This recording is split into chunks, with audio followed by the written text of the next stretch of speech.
पवित्र मन में गुरुदेव मेरा हो, मैं शास्त्र वाचन करूं प्रतिभा जगाओ, अर्हन्त भासित सभी श्रुत देवताओं, क्या बोलना अब मुझे तुम ही बताओ। बोले अनंतानंद सिद्ध परमेश्वरी भगवान की जय, देवादिदेव मूलय आदिनाथ भगवान की जय, शासनायक भगवान महावीर स्वामी की जय, आचार्य भगवंत कुंद कुंद देव की जय, आचार्य भगवंत विराग सागर जी महाराज की जय, आचार्य गुरुवर 108 विशुद्ध सागर जी महाराज की जय, मम दीक्षा शिक्षा दाता संयम पाठ प्रदाता आचार्य गुरुवर 108 विभव सागर जी महाराज की जय।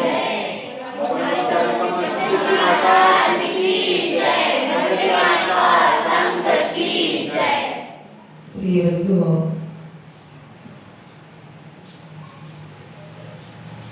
पूर्व में अपन सभी ने अरहंत भगवान की भक्ति के विषय में जाना था। अरहंत अली अर्थात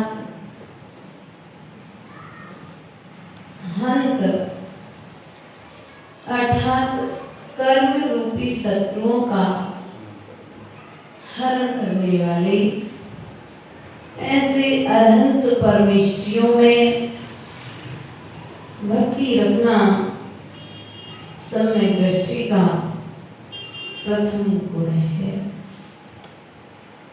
समय दृष्टि आत्मा कभी अरहंत के शरण के अलावा अन्य की शरण में नहीं जाता है। आज पुनः आचार भक्ति का प्रसंग लेकर के आचार्य भगवान यहाँ पर क्या कह रहे हैं उसको समझने का प्रयास और पुरुषार्थ हम करेंगे। पंचाचार्य परायण गुरुवर संयम पथगामी, संग चतुर्विधि के अधिनायक गणधर स्वामी, परम पूज्य आचार्य देव से दीक्षा में पाऊं, नमो नमो आयर्याणं पल पल में गाऊं। पंचाचार परायण गुरुवर कौन सा पथगामी? संयम पथगामी। कौन सा पथ है? जो संयम पथ पर चलेगा वह निश्चित ही एक दिन सिद्ध पद को प्राप्त करेगा, क्योंकि संयम के मार्ग पर चले बिना सिद्ध पद मिलने वाला नहीं। आचार्य पद गुरु की कृपा से मिल जाएगा, मुनि पद गुरु की कृपा से मिल जाएगा, उपाध्याय पद गुरु की कृपा से मिल जाएगा, लेकिन अरिहंत पद मात्र एक ऐसा पद है जो स्वयं के पुरुषार्थ से मिलेगा। इसमें किसी गुरु की जरूरत नहीं पड़ेगी। सिद्ध पद एक ऐसा पद है जो स्वयं के पुरुषार्थ से तुमको मिलेगा। इसलिए प्रिय बंधुओं, प्रयास और पुरुषार्थ करो, अरहंत भगवान की भक्ति करके अरहंत पद की प्राप्ति की भावना करके अपने जीवन को सफल करो। आज आचार्य भगवंत आचार्य भक्ति में संयम पद की भावना, संयम का भाव उस स्याल ने स्याल की पर्याय से संयम पथ की यात्रा प्रारंभ कर दी थी।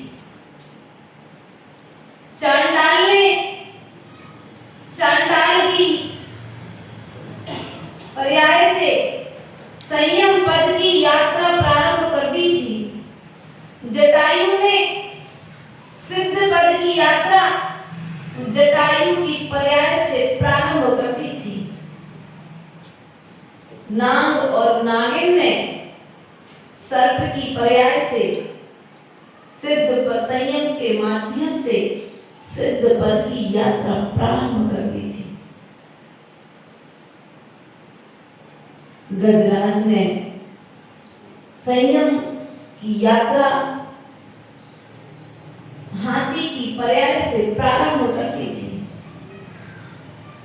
इसलिए प्रिय बंधुओं, चाहे पर्याय त्रिज गति की हो, चाहे पर्याय देव गति की हो, चाहे पर्याय मनुष्य गति की हो और चाहे पर्याय नरक गति की हो, देव गति में संयम नहीं है, लेकिन संयम का भाव, नरक गति में संयम नहीं है, लेकिन संयम का भाव, मात्र संयम दो ही गतियों में है। देखो आधा प्रवचन तुम लोग कर देते ना, समझ में तो आता है ना, आप लोग को आता तो है, लेकिन अभ्यास ना करने से विद्या सिद्ध और आई हुई विद्या भी वापस चली जाती है।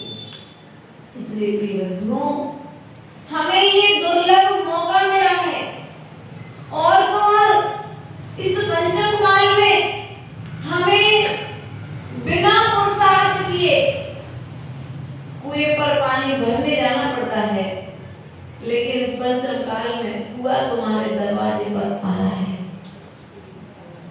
गुरु तुम्हारे दरवाजे पर आ रहे हैं। बिना पुरुषार्थ किए तुम्हें किसी दूसरे नगर में गुरुजनों के दर्शन करने नहीं जाना पड़ रहा है। पुण्य है कि नहीं है? और गुरुजनों के दर्शन करने के पश्चात में भी आप पंचाचार का पालन करने वाले गुरुओं से यदि संयम ना ले पाए तो मनुष्य पर्याय पाना बेकार है, क्योंकि इसी मनुष्य पर्याय से सिद्ध पद की तैयारी हो सकती है। प्रधानमंत्री पद राज्य के लोग मिलकर के दे सकते हैं, राष्ट्रपति पद राजधानी के लोग मिलकर के दे सकते हैं, अध्यक्ष पद समाज के लोग मिलकर के दे सकते हैं, माता पिता का पद एक संतान को जन्म देने पर मिल जाता है, लेकिन सिद्ध पद इन सब से भी परे है। यदि तुम्हें सिद्ध पद चाहिए तो सिद्ध पद के लिए मात्र तुम्हें संयम पालन करना है, और जिसके जीवन में जितना जितना जितना जितना संयम होगा उसका सिद्ध पद उतना उतना निकट होगा। इसलिए छोटे रूप में पालो चाहे बड़े रूप में पालो, संयम के पालन करने का पुरुषार्थ, अपनी शक्ति के अनुसार संयम पालो, क्योंकि आज मौका मिला है फिर मौका मिलने वाला नहीं है। संग पंचाचार, पंचाचार कौन से हैं? दर्शनाचार, ज्ञानाचार, चारित्राचार, तपाचार और वीराचार। कितने आचार हैं? कितने आचार हैं? इन पंचाचारों का जो निर्दोष पालन करते हैं, सदोष नहीं, जो निर्दोष पालन करते हैं, ऐसे आचार्य परमेष्टि की मैं वंदना करता हूँ और ऐसे आचार्य परमेष्टि के चरणों में जाकर के संयम की भाव प्रिय बंधुओं, संघ चतुर्विधि के अधिनायक, चतुर्विध संघ आजकल वर्तमान काल में बहुत कम देखने में आते हैं, लेकिन हैं आचार्य, मुनि, आरिका, श्रावक और श्राविका। कौन? आचार्य उसका मुखिया होता है। आचार्य के साथ मुनि, आरिका, श्रावक, श्राविका, शुल्लक और शुल्लिका। जिस संघ में आचार्य हो, उपाध्याय हो, मुनि हो, आरिका हो, शुल्लक हो, ऐलक हो, शुल्लिका हो, ब्रह्मचारी हो, ब्रह्मचारिणी हो और प्रतिमाधारी श्रावक, सम्यक दृष्टि श्रावक जिनके साथ में हो, वो है चतुर्विध संघ। चतुर्विध संघ में दो भेद आए हैं मूलाचार में। एक तो इस तरह से चतुर्वेद संघ बताया, दूसरा गणधर, प्रवर्तक, स्तुवेद आदि के माध्यम से जो निर्यापक आदि जो आचार्य बनाते हैं, इन मुनिराजों के पदों के माध्यम से जो आचार्य संघ का निर्वाह करते हैं, उसे भी चतुर्वेद संघ कहा है। इसलिए प्रिय बंधुओं, संघ चतुर्विधि के अधिनायक श्री गणधर स्वामी, गणधर स्वामी गौतम गणधर नहीं है, यहाँ पर आचार्य परमेष्टि के लिए गणधर कहा है। जो चतुर्वेद संघ के नायक हैं, वे गणधर हैं। कौन है वे? बोलो तो, आचार्य परमेष्टि हैं। और ऐसे यदि चतुर्वेद संघ के दर्शन हो जाए और चतुर्वेद संघ के दर्शन होने के बाद निर्दोष मन से श्रद्धा भाव के साथ यदि हम दर्शन कर लें तो निश्चित ही कर्म निर्जरा करेंगे, और यदि अपने परिणाम बिगाड़ लें तो कर्म का बंध कैसे करते तुमको पता है? अरे उन महाराज जी के संग में तो माता जी रहती है, आगम की व्यवस्था है चतुर्वेद संघ की। क्या उनके संग में तो ब्रह्मचारिणियां रहती हैं, उनके संग में तो माता जी लोग रहती हैं। भैया हम तो नहीं महाराज जी के पास जाएंगे जिनके संग में माता जी नहीं है। तुम कहाँ जानो? आगम की व्यवस्था का निर्वाह आचार्य करता है। इसलिए प्रिय बंधुओं, कभी चतुर्वेद संघ के दर्शन करने का सौभाग्य मिल जाए तो अपने आप को पुण्यशाली मानना कि आज मेरे जन्म जन्मों की साधना का पुण्य का उदय आया है कि एक साथ मुझे एक छत के नीचे चतुर्वेद संघ के दर्शन हो गए। हम लोग विकल्प करते हैं और विकल्प करके आचार्य के दर्शन से विदूर, क्योंकि ज्ञान नहीं है ना, ज्ञान नहीं है तो श्रद्धा में कमी आ जाती है। इसलिए श्रद्धा को यदि बचा करके रखना है तो शास्त्रों को पढ़ने का समय निकालो। तुम्हारी प्रत्येक समस्या का समाधान हमारे पूर्वज आज ग्रंथों में लिख कर जा चुके हैं। कहीं तुम्हारा ज्ञान शस्त्र ना बन जाए, उसके पहले शास्त्रों का स्वाध्याय कर लो। ज्ञान यदि सम्यक नहीं है तो वही ज्ञान शस्त्र का कार्य कर सकता है, और यदि वही ज्ञान शास्त्रों से लिया है तो वही ज्ञान तुम्हें शास्त्र रूप बना देगा। इसलिए प्रिय बंधुओं, प्रयास करो। चतुर्वेद संघ के नायक कौन है? गणधर परमेष्टि परम पूज्य आचार्य देव से। क्या होता है? बोलो, किससे दीक्षा लेनी है? परम पूज्य आचार्य देव से दीक्षा मैं पाऊं। नमो नमो आयरी आड़पद, बोलो तो पल पल में गाऊं। आचार्य परमेष्टि के दर्शन करने के पश्चात में दीक्षा लेने का भाव आ रहा कि नहीं आ रहा है? ऐसा तो नहीं सो के भी दर्शन करने, अरे हमारे पहचान के महाराज जी हैं, हमारे खानदान के महाराज जी हैं, हमारे समाज के महाराज जी हैं, हमारे इलाके के महाराज जी हैं, ऐसा भी करते हैं लोग। हम तो सभी प्रांतों में लगभग घूम करके विचार विहार करके आ चुके हैं भैया। लोगों की मना स्थिति कि हमारे समाज के महाराज जी, ये तुम्हारे समाज के महाराज जी, ये तुम्हारे क्षेत्र के माता जी, ये तुम्हारे क्षेत्र के महाराज जी, भेदभाव। अब बताओ, संस्कार करने के पश्चात में किसके बस का हो गया साधन, किसके कुल का हो गया साधन? बोलो। जैसे बेटी की भावर पढ़ने के पश्चात में बेटी का कुल तत्काल, अभी तक फलाने फलाने दोषी खानदान की थी, गांधी खानदान में दे दी। अब बेटी क्या लिखेगी? गांधी लिखेगी कि दोषी? परिवर्तन हो गया ना कैलाश भैया, फेरे पड़ेगी तो हम पिता के अब सरनेम, पिता का गोत्र खत्म, अब पति का गोत्र लगे, पिता पति की जाति जो भी आप लोग लिखते हैं उस हिसाब से आप गोत्र, उस हिसाब से नाम।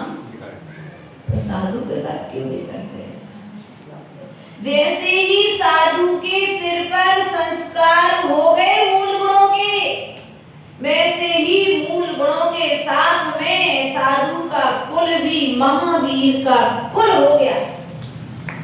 अब वह किसी परिवार का और किसी समाज का सदस्य, किसी एक घर का बेटा नहीं है, अब वह समस्त समाज का पुत्र हो गया जिस दिन संस्कार हो गए। लेकिन हम उसमें भी रागद्वेष कर्मबंध कैसे करते, इसी प्रकार से तो करते हैं। ध्यान रखना, ऐसा करने से साधु का कुछ नहीं गया। हमसे कोई पूछ रहा था, माता जी चतुर्मास कहाँ होगा? हमने कहा देखो भैया भरत, 10 साल से कर रहे हैं तो 11वें साल में भी मिलेगा इस साल, है कि नहीं? अच्छे स्थान पर होगा। अभी तक अच्छे अच्छे स्थानों पर हुए हैं तो आगे भी अच्छे स्थान पर होगा। चिंता करने की जरूरत इसलिए नहीं है क्योंकि साधु के आगे साधु का भाग्य चलता है। पता नहीं कौन से जीव का पुण्य कहाँ खींच करके ले जा रहा है। हम बार बार यात्रा का निमित्त बनाते हैं कि तारंगा जी निकलना है, आज भी चर्चा हुई तारंगा जी निकलना है, लेकिन फिर गर्मी का प्रकोप देख करके चलो रुके करो, शांति में क्या जा रहा है। हमसे तारंगा जी कहीं नहीं जाना है। यदि ये चेतन आत्मा स्वस्थ रहा, कर्मों का प्रकोप, क्योंकि कई बार क्या होता है, अगर जबरदस्ती भी अपन शरीर को सता दो तो वह शरीर भी पर संयम में घात का कारण, साधना में उपद्रव का कारण, साता असाता में परिवर्तित हो जाती है। इसलिए शरीर की साधना का ध्यान रखते हुए शरीर के निमित्त से अपने परिणामों की विशुद्धि को बनाए रखने के लिए साधु अपनी अनुकूलता से ठंडे स्थान पर टेकर के विचरण करता है। इसलिए कभी भी परम पूज्य आचार्य देव से पता नहीं कौन सा साधु होगा तो मैं अंतिम समय में ढमोकार मत सुनाने के लिए, बिल्कुल की भाई है नहीं है, नहीं आई महाराज है। अच्छा हाँ समझ गए हैं। ध्यान रखना, अंतिम समय में कौन सा साधु तुम्हें दीक्षा दे रहा होगा, कौन सा साधु तुम्हें नमस्कार मंत्र सुना रहा होगा। हो सकता है हमने आचार्य विभूसागर से दीक्षा ली हो, लेकिन नमस्कार मंत्र सुनाने वाला कोई दूसरा हो। हमारे गुरु हमसे 1000 किलोमीटर दूर बैठे हैं, जरूरी है क्या? और हमें दिखे नहीं, हमें तो विभूसागर जी नमस्कार मंत्र सुनाएंगे तभी हम सुनेंगे, नहीं तो सुनेंगे नहीं। बोलो आप लोग क्या कहोगे? कैसी पागल माता जी है, यही कहोगे ना? कि गुरु के, अरे ऐसा नहीं कहूंगी लेकिन मन में तो सोचोगे ना कि समाधि करना है तो नमोकार मंत्र सुनने से मतलब होना चाहिए है, कोई भी सुनाए, लेकिन उसमें भी यदि हम भेदभाव कर ले तो कल्याण होगा क्या? फिर हमारा नमोकार नमो लोए सब सावड़ा बोलना बेकार। लोक में जितने आचार्य परमेश्वरी में उनको नमस्कार करता हूँ, रोज बोलते हैं प्रभु के चरणों में, रोज अर्घ चढ़ाते हैं, 2.5 दीप में विराजमान 3 कम 9 कर विराज अनर्घ पद प्राप्त है अर्घ नृपामती ओ रात में अर्घ चढ़ा के तुम लोग पाप लोग क्या भावपूर्वक किया है नमस्कार, पाप नहीं लगेगा, चिंता नहीं करना, बेचारे डर रहे सब क्या कहा मैंने, तुमने भावपूर्वक चढ़ाया, लेकिन नगर में आए थे साधु तो क्या हो गया, लेने नहीं गए, क्यों? क्योंकि वो गुरु नहीं है जिनको हम मानते हैं कैलाश भैया, वो महाराज जी माता जी नहीं है जिनको हम मानते हैं। क्या हुआ? नमो लोए सब सावड़म बोला, बोलो अब सम्यक दृष्टि हो कि मिथ्या दृष्टि? अभी भी सम्यक दृष्टि हो, ले ही नहीं जा रहे, चौका नहीं लगाते, हमको तो सब लगाते चौका देखो, लेकिन कई साधुओं से जब हम लोग मिलते हैं ना तो उनकी पीड़ा सुनने में लगता है वास्तविकता में कहीं तो अति साधुओं के साथ व्यवहार गलत हो रहा है। इसलिए प्रिय बंधुओं, यदि साधु ऐसा विचार कर ले कि मैं तो भैया उनको ही आशीर्वाद दूंगा जो मेरी सेवा करते हैं, मैं उनको आशीर्वाद नहीं दूंगा, उनसे बात ही नहीं करूंगा जो मेरी सेवा नहीं करते हैं, तुमको कैसा लगेगा? बोलो तो कैसा लगेगा? अगर साधु एक दिन ऐसा प्रचार करके तुमसे कह दे कि हम तुम्हें आशीर्वाद नहीं देंगे भैया जब तुम हमें चौका नहीं लगा सकते, जब तुम हमारे लिए हमारे स्वाध्याय में नहीं आ सकते, जब तुम हमारे प्रवचन में नहीं आ सकते हो, तो हम तुम्हारे चौके में भी, अब कैसा लगेगा? बोलो तो कैसा लगता है? बुरा लगता है ना। और तुम लोग साधुओं के साथ जब व्यवहार करते हो, श्रावक जब साधु के साथ व्यवहार गलत करता है उस समय साधु को बुरा नहीं लगता होगा क्या? तो पंचम काल के ना, लेकिन व्यक्ति अपना तो देखता है लेकिन दूसरे का। इसलिए प्रिय बंधुओं, भविष्य में यदि चारित्र चाहिए चारित्र, आज ध्यान रखना भरत भैया, आज हमारे हाथ में एक चिट्ठी है ना, ये चारित्रधारियों की निर्दोष सेवा का परिणाम है, ये निर्दोष सेवा का परिणाम है। वरना 6 साल पहले भी आपके बीच में आए थे, उत्कृष्ट श्रावक अवस्था में थे, और आज महाव्रतों के साथ में है। तो महाव्रतों की निर्दोष साधना और महाव्रतियों की निर्दोष सेवा का परिणाम है। इसलिए पता नहीं किस साधु का आशीर्वाद तुम्हें कब फल जाए और कब लग जाए और तुम्हारी कब उन्नति हो जाए, इसका कोई भरोसा नहीं है। इसलिए हमेशा साधुओं की सेवा करते रहो। तुम्हें करना क्या है? चौके तो लगाना है। स्वाध्याय में आओगे तो 2 बातें अच्छी तो सुनने मिलेंगी, है कि नहीं? इसलिए पुरुषार्थ करके जहां पर कर्म निर्जरा के साधन हो वहां पर बिना बुलाए, बोलो बिना बुलाए, और जहां पर कर्म का बंद हो वहां पर बुलाने पर भी नहीं जाना चाहिए। लेकिन जहां पर कर्म बंद होता है वहां तो हम पूरे खानदान को लेकर के जाते हैं, और जहां पर कर्म निद्रा होती है सो वहां हम अकेले आते हैं। यही करते कि नहीं करते? अभी किसी के यहाँ शादी का फंक्शन हो तो बढ़िया 1 लाख रुपए तो पहले ड्रेस खरीदने के लिए और ज्वेलरी तुम्हारे श्रृंगार की सामग्री आएगी, फिर बढ़िया तैयार हुए में 2, 4, 5 घंटा तुम लोग उसमें बर्बाद करोगे, है कि नहीं है? उसके बाद में मतलब जब से तुमने शादी में जाने की तैयारी की उस समय से तुम्हें कर्म बंध चालू हुआ कि नहीं हुआ?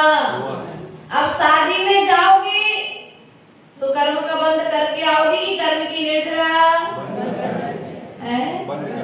देखो जाना है 2-4 दिन में होगी गांव में शादी कर, तो इसलिए विचार कर लेना।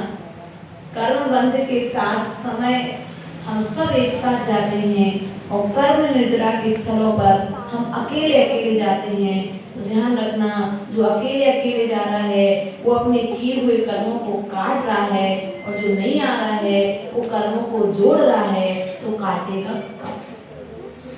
इसलिए काटने के लिए भी हमें उन स्थलों पर पहुंचना चाहिए जहां पर हमारे कर्म कटे, जहां पर कर्म जुड़े। उन स्थलों पर जाने से हमें बचना चाहिए। नमो नमो आयरी आडंबर पल पल में गाऊं, अंतिम समय तक पल पल प्रतिपल श्वास श्वास में अंतिम श्वासों में हमारे मुख में नमो का मंत्र रहे, आचार्य परमुष्टियों का स्मरण रहे। ये भावनाओं के साथ बोले भगवान महावीर स्वामी की जय। परम पूज्य आचार्य